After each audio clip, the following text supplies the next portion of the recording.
Wengi hujiuliza, kumaliza form 6 kuna faida gani ukiwa unafikiria kujiunga na Jeshi la Wananchi wa Tanzania? Je, ni sawa na mwenye form 4 au kuna tofauti fulani? Leo tunaenda kuzungumza ukweli kuhusu hili kwa namna rahisi kuelewa. Karibu. Hii ni Jack Media TZ. Kila hatua ni maarifa na kila maarifa ni nguvu.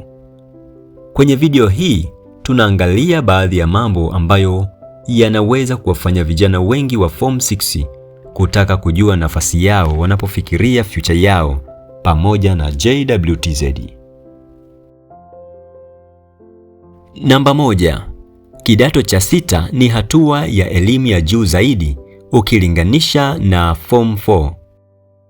Hivyo, katika maeneo mengi ya maisha, elimu ya ziada huwa inaweza kuongeza nafasi ya kuelewa mafunzo, mawasiliano na majukumu mbalimbali.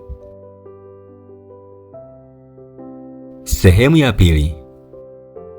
Inaweza kukusaidia kwenye future ya masomo.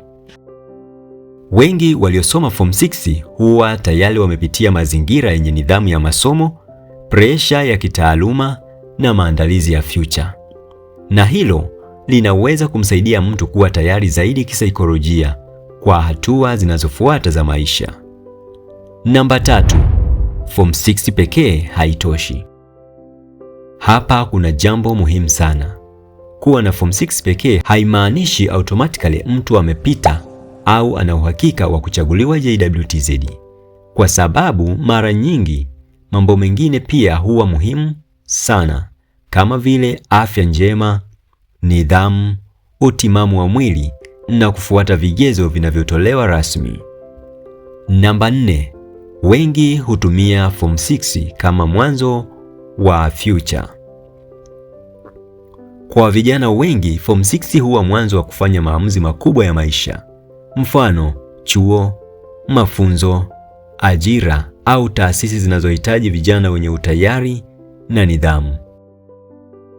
Namba 5. Usifuate uvumi. Kuna wakati watu huanza kuambiwa form 6 wanapewa nafasi zote au form 4 hawana nafasi. Lakini ukweli ni kwamba taratibu na vigezo vinaweza kutofautiana kulingana na mahitaji ya wakati husika. Ndiyo maana ni muhimu zaidi kufuatilia taarifa rasmi badala ya kuamini kila uvumi. Kwa hiyo, kama umemaliza form 6, hiyo inaweza kuwa hatua nzuri ya kuanza kufikiria future yako kwa umakini zaidi. Lakini bado maandalizi, nidhamu, afya na utayari vinaendelea kuwa muhimu sana. Komenti hapa chini. Wewe unaona form 6 inaweza kumsaidiaje mtu kwenye future yake?